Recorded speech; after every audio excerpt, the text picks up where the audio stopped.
Viking Lifestyle. Another market recap for the day, September the 1st, 2021. This is round 28. And we're going to call today Shit is Working. Trying this motivator music today.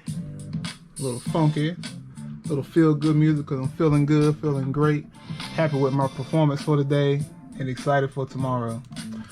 First thing first, you want to learn who I learned from, get used to the Stock Market playlist. Follow me on IG where I post lifting and roundup videos. And follow me on Twitter as well where I have my videos. So, today's watch list was a lot of heavy hitters today. I'm tightening my criteria for picking trades to make sure I get the best picks. And I'm also reassessing the trades I pick and removing the ones I feel are not worth the effort. Because some companies I know nothing about, or they have low volume, or, you know, so I just avoid them. As I get better and better, I may actually start looking for options with a 2,000 open interest, or maybe a 5,000 or higher, because those seem to be working the best for me. So today, the market kicked off very nicely. The only issue with today was that I did not, let me blow this up here. Only issue was today was that I didn't pull the trigger early. Because off of yesterday, I was like, you know what, let me give myself some time and be patient. Let me make sure I have a good entry point. And by doing that, I missed out on the 3 big trades of the day. But I caught the 3 secondary trades of the day, which didn't yield as good results. So I'm going to change the way I do my recap to speed it up. I'm going to put everything on one list and just go over it as it comes. So we're going to start with, hit the wrong button, bam. That looking good? Let's post this up right. Okay, first trade, Apple. Apple, the 6250 call. No, this is Pinterest. Apple, here we go. Apple, the 165 call, early entry was at 152.80. This triggered in the morning. Now, normally I would have jumped in right here, but I was like, let me wait, let me give it some time, let me see what's gonna happen. Because my new strategy involves my stop loss being the bottom of the previous bar off of the 15 minutes. As a matter of fact, let me switch to the 15-minute chart. Here we go. So when this popped off, my initial stop was down here at 152.57 because it opened at 152.80, so it was about a 30-cent buffer to get in and out. Move this up a little bit, and it ran up, triggered the early call at 152.80, triggered the real call at 153.49, and just kept on going up to 155 almost. So I missed this when I was trying to get in around this section here, but it had already started moving and I wasn't going to chase it. I think by the time it started to move more, it was at 40-50 bucks, and I tried to not go in any higher than 10% over where it is. See, if it's a $30 call, the most I'm gonna pay for it is 33, or I'm gonna just let it go. I was too late, so what? Okay, you'll end up getting chopped up a lot chasing something. And that's just a personal strategy. Some people do 30%, 40%, 50%. Because let's say it was like a Microsoft trade. That little 10% you miss won't shit compared to that 400% you would have got if you took that trade. But that's just my own personal criteria to keep myself disciplined. So the 165 call was triggered. It was a $33 call, and it ran up to 50 bucks around here for a 55% profit. It came back down here. Now this right here is the Bryant formation top. So the main reason I was hesitant is because the Bryant formation is normally, let me go to the 6-month daily. Here we go. Normally the Bryant formation is a hard rejection. Hit it here, reject it, broke it here, came back, hit here, come up, almost hit it, kept on going, hit it here, was rejected, hit it here, broke through, but as you can see, off the daily, it's coming back down. So Apple broke the bottom formation to the top and immediately reversed to the downside. So there's a chance Apple could fall all the way to 140. Yeah, Apple could fall all the way to 140 before it decides to come back up again. But with my new strategy, you would have followed it here. More than likely, you could have took this initial run up because this was where the 55% was the strongest. But if you didn't and you waited for the secondary candle, you would have had to wait for the third candle. Because this candle is way too big to let that happen. See, when it comes to a giant candle, my strategy of following it is not the best yet because the candle is too big. If you got in here and your stop loss is down here, and then it runs all the way up here, and your stop loss is still down here, you're going to lose everything. So in this case, you just get out. So I'm going to have an auto sell at 50, 100, and 150% with this strategy because following it usually locks in about 20% or so far, what I'm seeing. So this call was a dub, and of course it died right afterwards. So this is a trigger, a hit target, and a death all in one. Uber. Matter of fact, most of my trades today were a triggered, hit target, and died. Uber, I was watching Uber, but I was hesitant on Uber's movement. So I got into Lyft instead, which was actually not necessarily a bad decision, but I should have just got into Uber. So Uber early call trigger was 40.28, true call was 40.74. The call was about 17, 18 bucks down here, which is where I should have got in. But again, like I said, I was changing it up. I was like, you know what, let me be safe, let me watch it move, and then I'll get in when I have confirmation. Had I just jumped in, I probably would have been risking maybe 10% with this stop loss. Then it opens to the next one. So this low is 40.40. So now my new stop would have been, let me write it here. My new stop would have been right there to follow it up. So follow Uber all the way up here.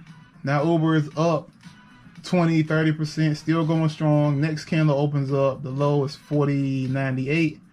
So let's put a stop at 40.95. New stop. Uber still going strong. Uber goes up here, breaks to the top, and the low on his was 41.16. So let's do 41.10.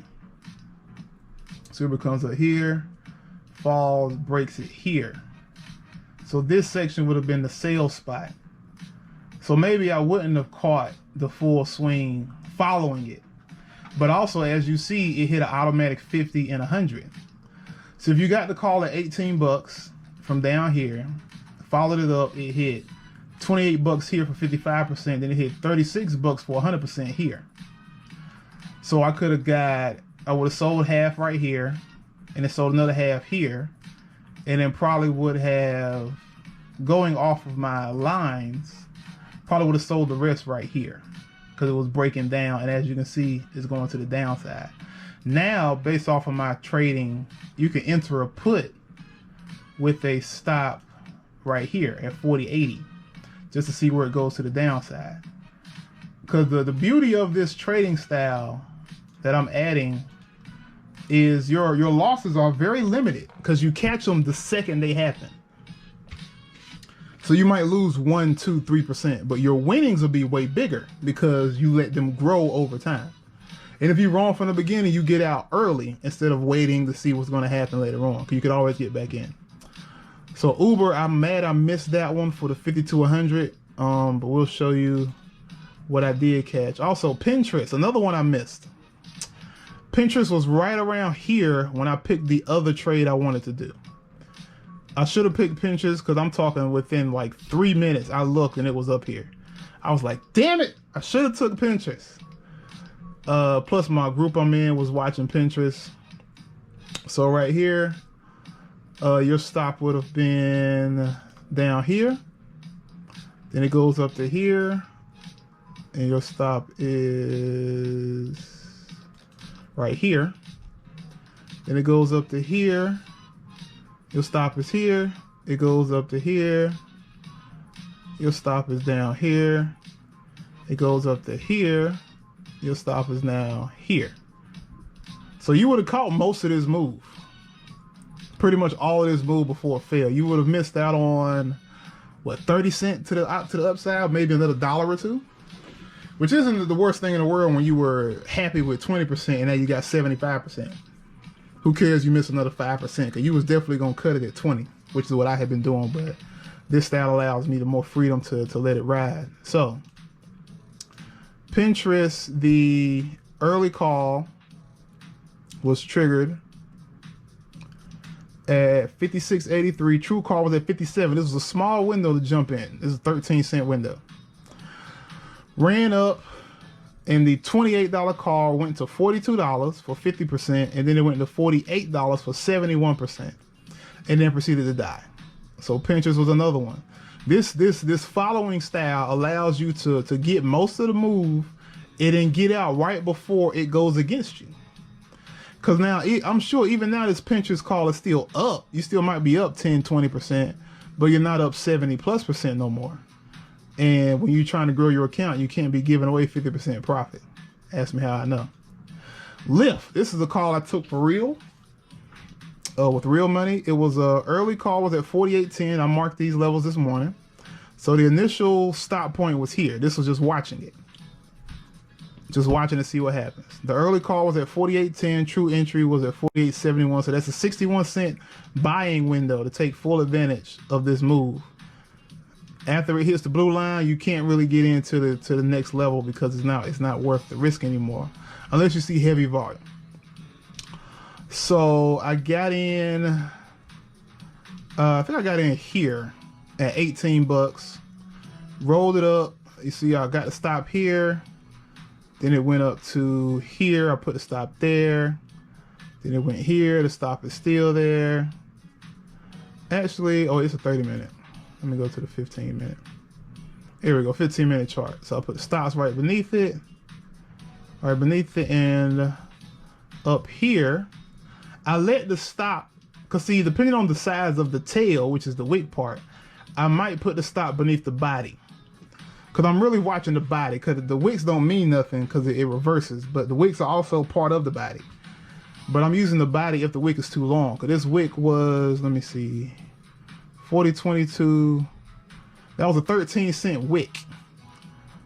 So by me just putting it at 49.20 right here, I get to catch this last little nugget of the move instead of down here, where I would have lost a good chunk of it. So Lyft kept going up and up and up, reversed. I got out right here for 28% from $18 to $23. Granted, it was up closer to 50% right here. So I should have put in an auto sell at 50, but I didn't add that level just yet. I was just focusing on following the trade as it goes and getting out when it reverses. So this was a beautiful trade. I wish I took a bigger size. I made about 15 bucks on this trade, but I could have easily made at least 40 bucks with the right sizing. Fastly. Fastly is the trade of the day. A little pissed I missed Fastly, in all honesty. Fastly, $50 call. Early entry was at 44.03. This peaked at the morning. So going off of the, let's go to the 15-minute chart. Low 48.80. So jumping in off rip, you have a 20-cent buffer from this point to up, and it keeps going up. Now the body 44.20. Now here's the second level.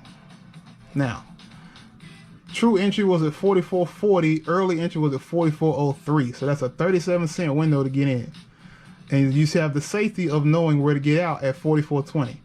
Fastly ran like a mug, ran on up to 46. At this point, Fastly was already up like 50%. And I was sitting there with the stupid face like, damn it, I should have took Fastly. Because I was watching Fastly very closely, but then I decided to get into Lyft instead. And Fastly turned out to be the trade of the day. The call was 35 bucks. Up here was at 70. Now this is the secondary entry. Let me see, the low here was 45.38, so your new stop is right here. So the secondary entry for the monthly was 45.58. So I was just testing. This is strictly testing right here. What if you added to this position and took a 55 call? Instead of a 50 call, you took a 55 call right here at $24. So I put that there as a mock trade, and then Fastly kept on going up. So right here, the bottom for this is 45.65. It kept on going up, hit up here to 47.04 with a low of 46.59. So your new low is 46.55. So Fastly is up here for a little bit. The 35 call is now $100 for 185%. The 24 call is now $36 for 50%. So this whole move was a 235% move between the two calls. And I didn't catch a lick of it.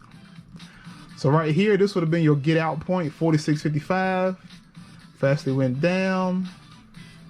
It bounced off of the VWAP and the 8-day EMA.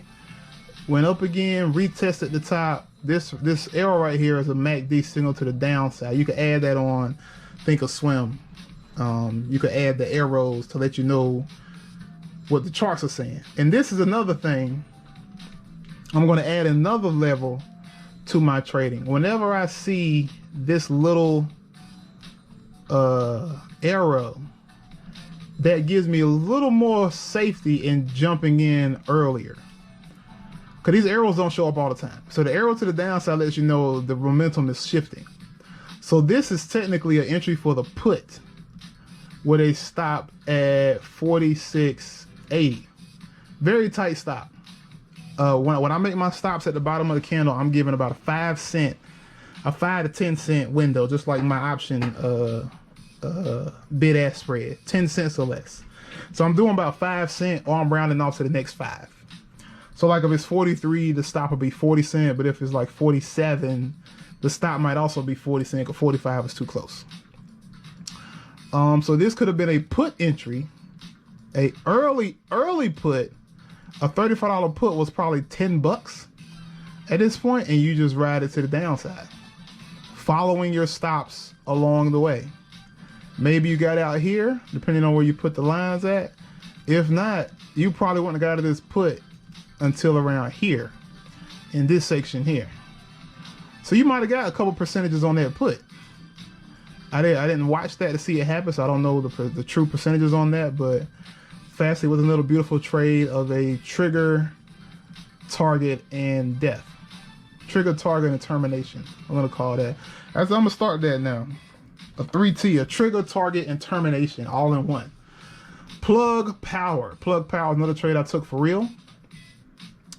The $35 call was triggered at 26.87. There was no early entry for this one. First stop was down here. Plug wasn't doing much.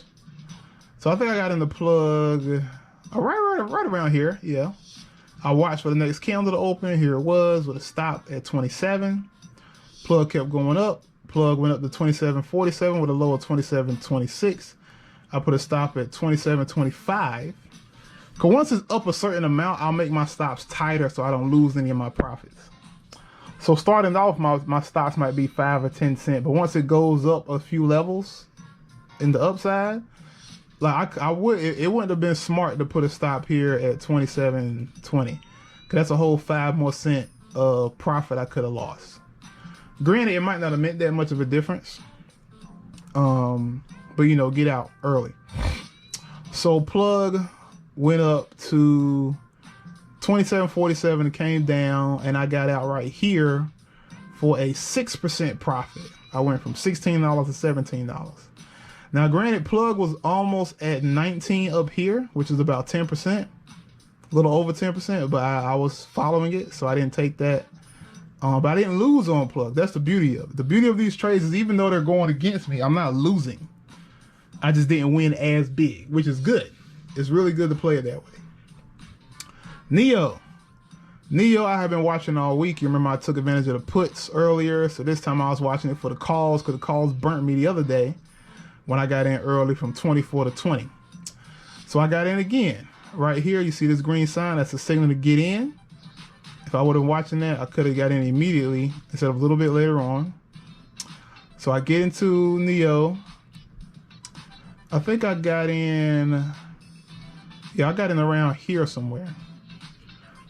So I got into the 45 call, early entry 38.47, true entry 39.74. And I got a contract for $25. It was going up and up. It was up about 50 cents, down 50 cents, so on and so forth. Plug hit 39.93 in reverse. The stop was 39.85, right? Oh wait, no, 39.65, I think. 39.65, something like that. So Neo reversed itself, and I got out quickly. I lost 16% from 24 to 21, which is $4, but which is my worst loss of the day. But in comparison to what it normally would be, that was a really good out. I probably could have got out a little bit sooner for just a $2 loss instead of a $4 loss. But hey, it ain't a $50 loss, so I'll take that.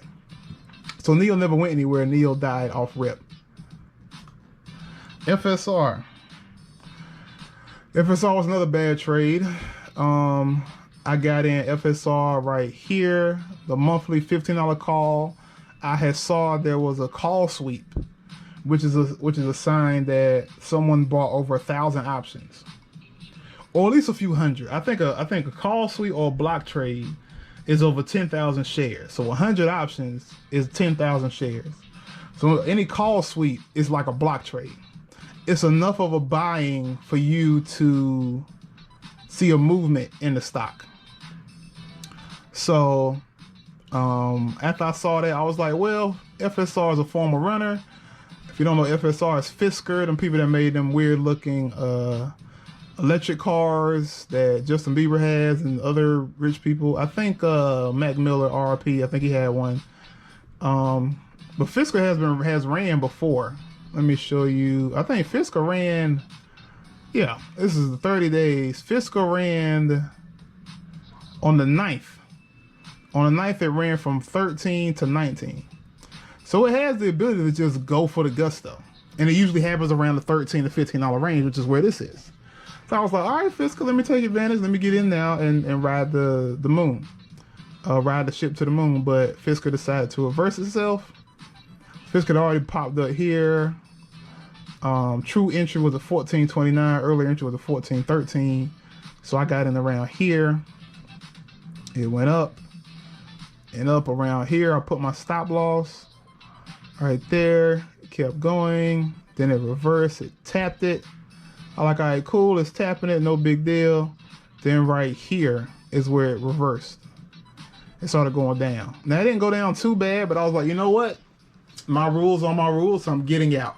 So I got out immediately, and I only lost 8%. I lost $4, which is, I'm happy about that, because Fisker ended up being like a 15-20% loss because of the volatility.